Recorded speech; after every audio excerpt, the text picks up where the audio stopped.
I would like to call the special called meeting of the Milton City Council for Friday, January 9th, 2026 to order. The city encourages you to review today's agenda carefully. Each citizen who chooses to participate in public comment must complete a comment card and submit it to the city clerk prior to the agenda item being called. While the Milton rules allow a speaker to turn in their comment card up until the clerk calls the agenda item, once the agenda item is called, no more comment cards can be accepted. Will the city clerk please call the roll and make general announcements? Good afternoon, Mayor and Council. I'll be happy to call roll for the January 9th, 2026 special called City Council meeting. I would like to remind those in attendance to please silence all cell phones at this time. As the mayor mentioned, if you would like to make a public comment card, my apologies, you're required to complete a public comment card prior to the agenda item being called. Demonstration of any sort within the chamber is prohibited.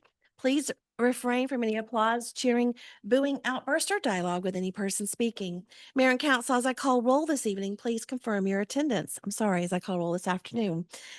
Mayor Peyton Jamison. Here. Councilmember Brian Dolan. Present. Councilmember Doug Haney. Here. Councilmember Juliet Johnson. Here. Councilmember Jan Jacobus. Present. Councilmember Phil Kramer. Here. For the record, Councilmember Carol Kirkley is absent. Mayor, you do have a quorum. Would you please rise for the Pledge of Allegiance? Pledge allegiance to the flag of the United States of America, and to the republic for which it stands, one nation, under God, indivisible, with liberty and justice for all. Hey, next is approval of the meeting agenda. Council, do I have a motion to approve the meeting agenda? I'll make a motion to approve the meeting agenda. Second.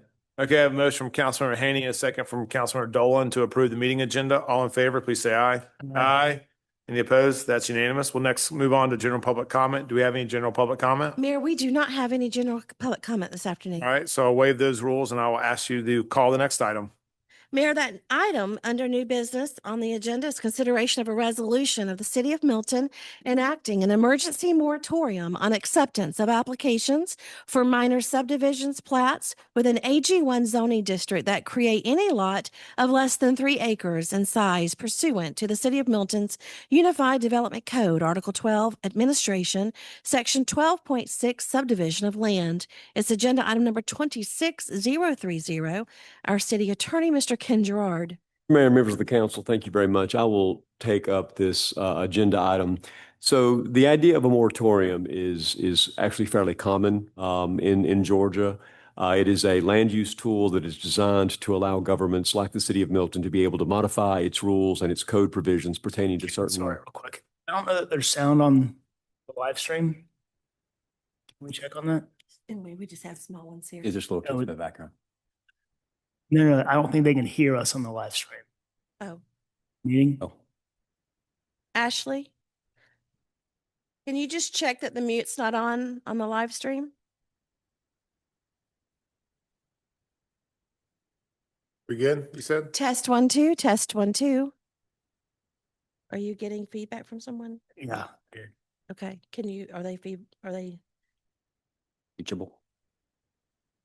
Like Stacy's checking this live for us. I have it up, but I don't want to mess with my sound.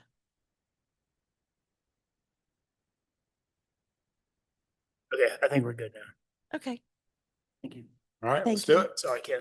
Mayor and members of the council, I will take on this first item and the only item on the agenda this afternoon, and that is a proposed resolution. And I want to make sure that we're very clear on what the resolution pertains to. It is if it's approved by the council, it is a moratorium on the acceptance of applications for minor subdivision plats within the AG1 zoning district that create lots of less than 3 acres of size. So that is what is in front of you this evening. Moratorium is a fairly common land use convention. It is designed to allow governments like the city of Milton to be able to modify their codes and do so in a way that understands that whenever the city modifies its codes, there is a time that it takes to do that. Not only is there a time to fashion the code modifications themselves, but also the public processes that must occur before they can become final. The idea is that a moratorium is an effective land use tool because if you can't sort of lock down whatever it is that you're attempting to modify, that during the course of the modification, there can be sort of a run by the development community or property owners to sort of get vested in the very thing you're attempting to modify, such that by the time you effectuate the modifications, it's sort of too late. You've lost a lot of the ground that you otherwise would have regulated. So that's why it's an effective tool. The idea is that moratoriums of this kind should be reasonable. They should have a clear objective, and they should be, have a reasonable end date. And so that's the way we have sort of come about this.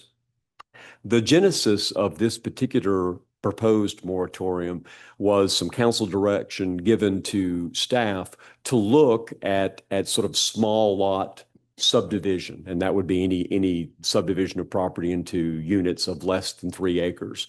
And that preliminary review has led staff to conclude that candidly, more review and likely code revisions are in fact needed and required. And so therefore, this is very typical. It's time to raise our hand and say, therefore, we want to shut down, at least for a moment, we want to shut down accepting new applications for preliminary plat or subdivision approvals on these small lot subdivisions until staff have had to review further, generate some code revisions, go through the somewhat tedious process of the ZPL requirements, zoning procedures law requirements to bring this to you. We need to just shut it down for a reasonable period to allow us to do that in an unhurried, reasonable environment. Okay, that's the why. And so what this would do in front of you is this resolution, should you adopt it, it would in fact put a prohibition on the acceptance of subdivision plats in the AG1 zoning district that would create lots of less than 3 acres in size. And it would do this, at least for purposes of this initial moratorium, it would do it until February 7th. Okay, that's not a long time, right? So that's a fairly short moratorium. But the reason for that is because in that time, we will then call a public hearing and we will have an actual ZPL zoning procedures law compliant public hearing. And after receiving public comment, we will in fact elongate that moratorium for a greater amount of time. The idea is to allow some degree of public comment before we put into place a much longer moratorium to make sure we have enough time to get any sort of zoning procedures law changes enacted. So that's what this would do. So should you do this, should you adopt this resolution, you're putting in place the moratorium. You're setting up the end date of the moratorium to February 7th of 2026. You're directing staff to hold a public hearing that anticipates a longer moratorium. And I want to also say that you're exempting certain land uses, and you're exempting land uses that have already become vested. And again, I'm not going to go through every vesting event that's in the resolution, which this is a public record, but I'm simply suggesting to you that the vesting events need to be in there because that's what state law requires. So we've drafted this together. My office has looked at it. I'm comfortable with it. And it's to you, Mr. Mayor. Any questions, Ken? Yeah, there's still no audio. I thought that there was. Anyone that's listening out there's not hearing this. That matters per se.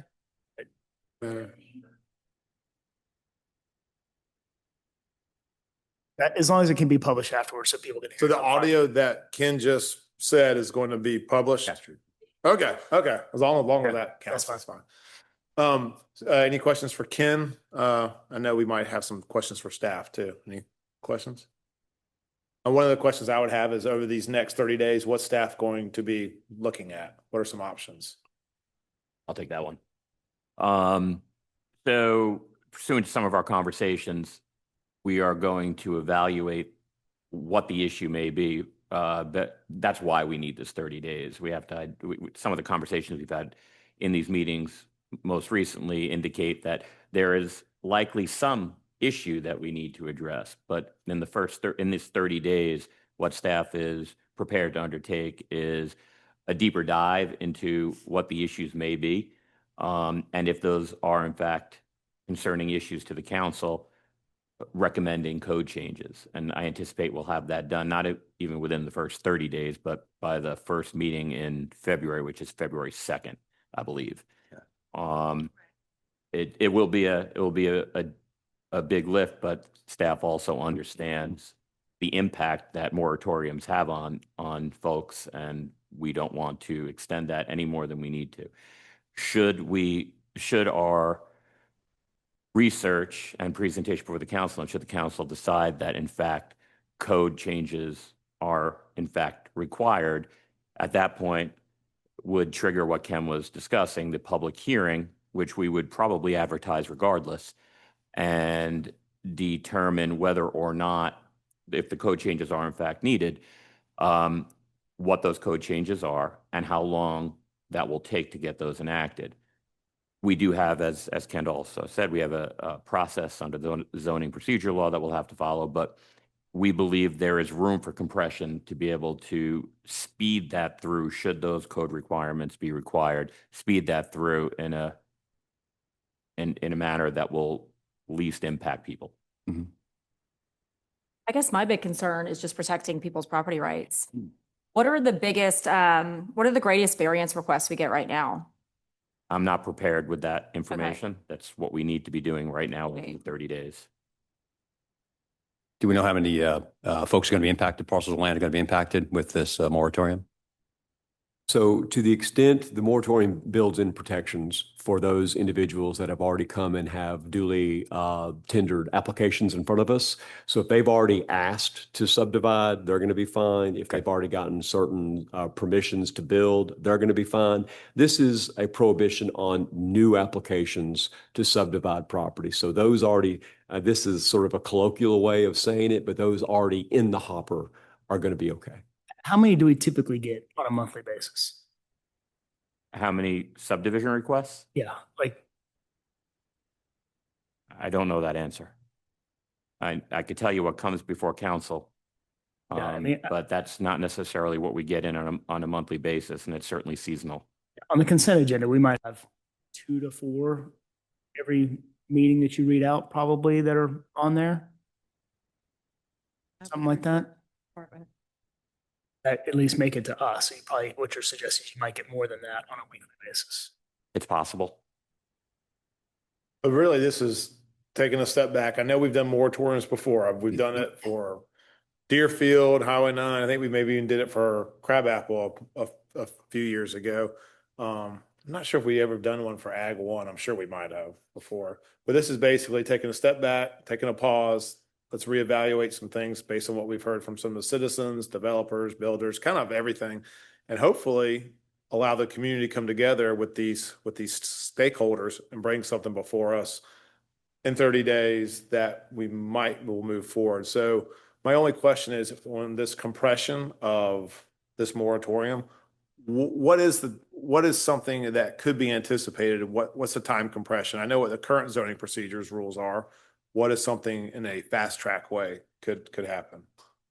We could call special called meetings of the reviewing inferior boards to ensure that it moves through as quickly as possible, as long as we comply with all the advertising regulations, as opposed to waiting until those meetings occur. Okay. That's right. A lot of times what you'll see is prophylactic legal ads run that literally are run in tandem with each other, so that they anticipate a very quick. Okay.